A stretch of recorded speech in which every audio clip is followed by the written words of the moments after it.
Bueno, en este caso lo que tenemos es un generador que gira en torno a un eje en el seno de un campo magnético, y eso nos va a generar una fuerza electromotriz inducida, y nos piden que representemos la gráfica de esa fuerza electromotriz inducida respecto al tiempo, ¿no? ¿Cómo vamos a hacer eso? Bueno, si recordáis, en estos casos la fuerza electromotriz inducida era menos el número de espiras por la derivada del flujo respecto al tiempo. ¿Y qué era el flujo? El flujo era el producto vectorial de B por S, el producto escalar, perdón, de B por S, que también podemos expresar modularmente como B por S por el coseno del ángulo que forman B y S. Bien, esta es nuestra incógnita aquí. ¿Cuál es el coseno del ángulo que forman B y S? Bueno, pues si lo veis no es constante, no es 25 grados, no es una constante. Si dibujamos esto así, veis que lo que pasa es que en torno a este eje gira, de forma que el vector superficie va a ir moviéndose un ángulo alfa. De esta forma, ¿cómo podemos calcular alfa? Bueno, pues si os fijáis nos da la frecuencia del giro. La frecuencia del giro es la inversa del periodo. El periodo es 2pi partido de la velocidad angular, de forma que esto me queda que la frecuencia es la velocidad angular partido 2pi. Y esto me dice que la velocidad angular es 2pi por la frecuencia. Bien, ¿qué hacemos ahora? Bueno, pues tenemos un movimiento circular uniforme. En el movimiento circular uniforme lo que sucede es que el ángulo que se barre es igual a la velocidad angular por el tiempo, ¿no? Esto de aquí lo podemos calcular porque tenemos 2pi la frecuencia, esto es 50pi radianes partido segundo.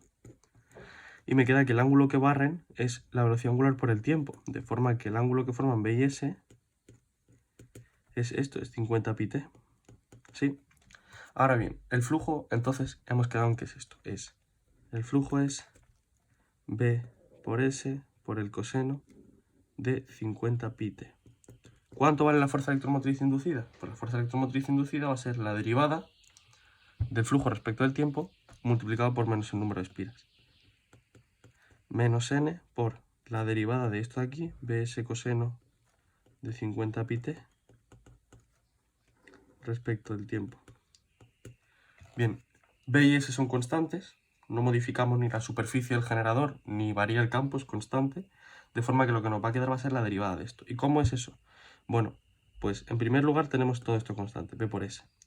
Y esto es derivada del coseno de 50pi-t respecto del tiempo. El tiempo es la única magnitud, así que tampoco nos influye mucho que sea respecto al tiempo o respecto a otra cosa porque es la única variable, ¿no? ¿Cómo es la derivada del coseno? Menos seno. Y sacamos fuera que el 50pi-t, de forma que nos queda menos menos más 50pi n bs seno de 50pi-t. ¿Qué hemos hecho? Bueno, pues hemos derivado lo de aquí dentro, que es, como está la magnitud elevado a 1, es 50pi, lo sacamos y la derivada del coseno menos el seno, el menos y el menos se nos van, y nos queda esta expresión. Esta expresión es en voltios, ¿vale? La fuerza electromotriz inducida es siempre en voltios. Bien, ¿qué vamos a tener entonces? Bueno, pues vamos a tener que la fuerza electromotriz inducida sigue una gráfica sinusoidal. Si este es el tiempo en segundos y esta es la fuerza electromotriz inducida en voltios, vamos a ver que el máximo va a ser esto de aquí que hemos dicho que era la velocidad angular, por ponerlo un poquito más contraído, va a ser omega nbs, ¿no? Y aquí va a ser menos omega nbs, eso van a ser los valores máximos y mínimos, porque el seno siempre está entre 0 y 1, ¿no? Si vale 0, ¿cuánto vale? Si el tiempo vale 0, si empezamos en 0, ¿cuánto vale esto? 0, sencillamente, ¿no? Vale 0. Bien. Podríamos haber supuesto una fase inicial aquí y haberlo orientado, pero como el enunciado no nos dice nada, nosotros simplemente suponemos que empieza tal y como nos diga la función, no hay fase inicial. Luego empieza en 0. Ahora, va a subir hasta llegar a omega nbs, ahí está, llegar al valor máximo. ¿En qué tiempo? Pues en un cuarto de periodo. En un cuarto de periodo va a llegar hasta el valor máximo, ¿no? Esta es la gráfica del movimiento armónico simple también, por ejemplo, ¿no? En un cuarto de periodo llega al valor máximo. ¿Cuánto es un cuarto de periodo? Pues podemos calcularlo. Un cuarto de t es un cuarto de 2pi partido omega. Y omega hemos dicho que era 2pi por la frecuencia. Es un cuarto de 1 partido de la frecuencia, ¿no?